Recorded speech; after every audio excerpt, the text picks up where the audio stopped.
பிரியமானவர்களே, இந்த நாளில் நடக்கிறதான உபவாச ஜெபத்திற்கு உங்கள் யாவரும் அன்புடன் அழைக்கிறேன்.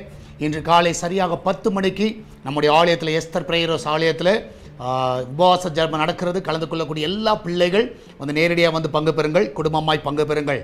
அது மாத்திரமல்ல, ஒவ்வொரு ஞாயிற்றுக்கிழமையும் 4 ஆராதனைகளை வைத்திருக்கிறோம். அந்த ஞாயிற்றுக்கிழமை ஆராதனைகளில் காலையில் 3 ஆராதனையும் மாலையில் 1 ஆராதனையும் இருக்கும். கலந்து கொள்ளக்கூடிய எல்லா பிள்ளைகள் குடும்பமாய் வந்து பங்கு பெற உங்கள் யாவரும் உற்சாகப்படுத்துகிறோம். இந்த நாளிலே கர்த்தர் நம்ம கொடுக்கிற வாக்குத்தத்தம் சங்கீதம் 94வது சங்கீதம் 23வது வசனம், Psalms 94 verse 23. அவர்களுடைய அக்கிரமத்தை அவர்கள் மேல் திருப்பி அவருடைய பொல்லாப்பின் நிமித்தம் அவர்களை சங்கரிப்பார். நம்முடைய தேவனாகிய கர்த்தர் அவர்களை சங்கரிப்பார். நான் சொல்லுகிறேன், ஒரு நீதிமானுக்கு விரோதமாக ஒருவர் எழும்புகிற வேளையில், உங்களுக்கு விரோதமாக ஒருத்தர் எழும்புகிற வேளையில் நிச்சயமாக நான் விசுவாசிக்கிறேன், கர்த்தர் உங்களுக்கு விரோதமாக எழும்புகிறவர்களை அவர் சங்கரிப்பார். நீங்கள் அது செய்ய தேவையில்லை. ஏன்னா இந்த அதிகாரத்தில் நீங்கள் வாசிப்பில் என்றால் அதுக்கு முந்தின வசனங்கள் சொல்லுகிறது, அவர்கள் நீதிமானுடைய ஆத்மாவுக்கு விரோதமாக கூட்டம் கூடி குற்றமில்லாத இரத்தத்தை குற்றப்படுத்துகிறார்கள். ஸோ ஒருவேளை நீங்கள் எந்த தப்பு செய்யலை, எந்த ஒரு குற்றம் செய்யலான்னு உங்களை குற்றப்படுத்துகிறார்கள், உங்களுக்கு விரோதமாக எழும்புகிறார்கள் என்று வைத்துக்கொள்ளலாம்.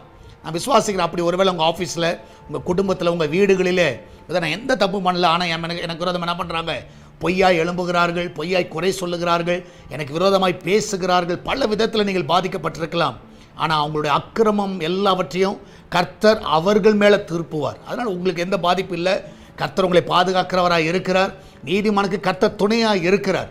ஆனால் இந்த காலையில் தைரியமாக சொல்ல முடியும், உங்களுக்கு விரோதமாக யார் எழுப்பினாலும் கர்த்தர் அவர்களை பார்த்து கொள்வார். நீங்கள் தைரியமாக வேலைக்கு போங்க, தைரியமாக இருங்க, ஒரு காரியத்தை குறித்து யோசிக்காதீங்க, ஏன் இப்படி நடக்குதுன்னு சொல்லி நீங்கள் புலம்பாதீங்க. கர்த்தருங்க கூட இருக்கிறார். நம்ம எல்லாம் ஜெபிக்கலாமா? நன்றி ஆண்டவரே, இந்த நாளிலும் ஆண்டவர் அருமையான கத்தா ஒவ்வொரு பிள்ளைகள் அனுபவத்தில் வைக்கிறோம். வேலைக்கு போகிற பிள்ளைகள், வீட்டில் இருக்கிற பிள்ளைகள், படிக்கிற பிள்ளைகள், வயதானவர்கள், வாலிபர்கள் எல்லாரும் இங்கே காத்துக்கொள்ளுங்கப்பா.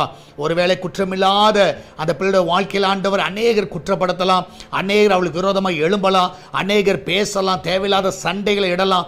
ஆனால் இந்த நாளில் ஆண்டவரே, அவளுக்கு விரோதமாக எழும்புற எல்லா அக்கிரமக்காரர்களை ஆண்டவரை இந்த வேளை அதம் பண்ணி போடுங்கப்பா. இந்த நாளில் அவருடைய அக்கிரமங்கள் அவர்கள் மேலே திரும்ப பண்ணுங்க. இந்த நாளிலே நீர் நீதிமானை கத்த நீர் காக்கிறவராக இருக்கிறீர், உத்தமனை நீர் பாதுகாக்கிறவராக இருக்கிறீர், உத்தமனுக்கு நீ நன்மை செய்கிறவராக இருக்கிறீரப்பா. இந்த நாளில் ஒவ்வொரு பிள்ளைகளை காத்துக்கொள்ளுங்க, ஒவ்வொருவரையும் ஆசீர்வதிங்க. விசேஷமாய் கத்தா வேலை இல்லாத பிள்ளைகளுக்கு நல்ல வேலையை கொடுங்கப்பா. அன்ற பிரசவத்துக்காய் போகிற பிள்ளைகள் நல்ல சுகத்தோடு பிள்ளை பெற்றெடுக்கட்டும். கடன் பிரச்சனையில் இருக்கிற பிள்ளைகள் எல்லாம் கடலிலிருந்து விடுதலை கொடுங்கப்பா.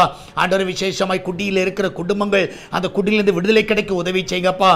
இதனாலே ஆண்டவரே எல்லா ஸ்கூல்ஸும் உடைய கருத்தில் வைக்கிறோம், எல்லா ஸ்டூடெண்ட்ஸும் உடைய கருத்தில் வைக்கிறோம். ஆண்டவரே கத்த எல்லா பிள்ளைகள் நல்ல ஞானத்தை நல்ல கிருபையிலும் கொடுங்கப்பா. ஆண்டவரே படிக்க வேண்டிய காலங்கள் நன்றாக ஞானமாய் படிக்கவும் பயத்தோடு படிக்க உதவி செய்யுங்க.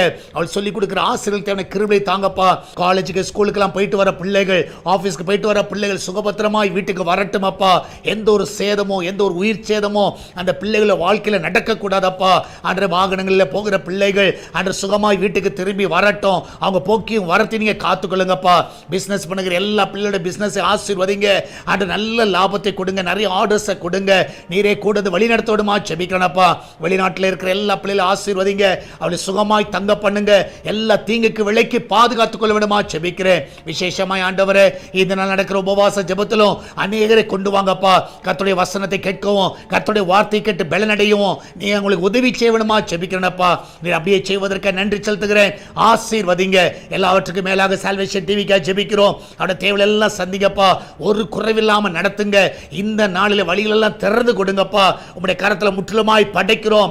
இம்மட்டு நடத்தி வந்த எல்லா பாதைகளுக்காக நன்றி அப்பா. இதுவரைக்கும் நடத்தின தேவன் இனிமேல் நடத்த வல்லவராய் இருக்கிறீரப்பா. இந்த நாளில் உங்களுடைய கரங்களை அற்புதமாய் தாங்கட்டும், அற்புதமாய் வழி நடத்தட்டும் அப்பா. நீரே மகிமையான காரியங்களை செய்வீராக. இயேசுவின் நாமத்தில் ஜெபிக்கிறோம் எங்கள் அன்பின் பரலோக பிதாவே. ஆமென், ஆமென். பிரியமானவர்களே, கர்த்தர் உங்க கூட இருக்கிறார். தைரியமா இருங்க, எதை குறித்து கலங்காதீங்க. கர்த்தர் பெரிய காரியங்களை செய்வார். God bless you.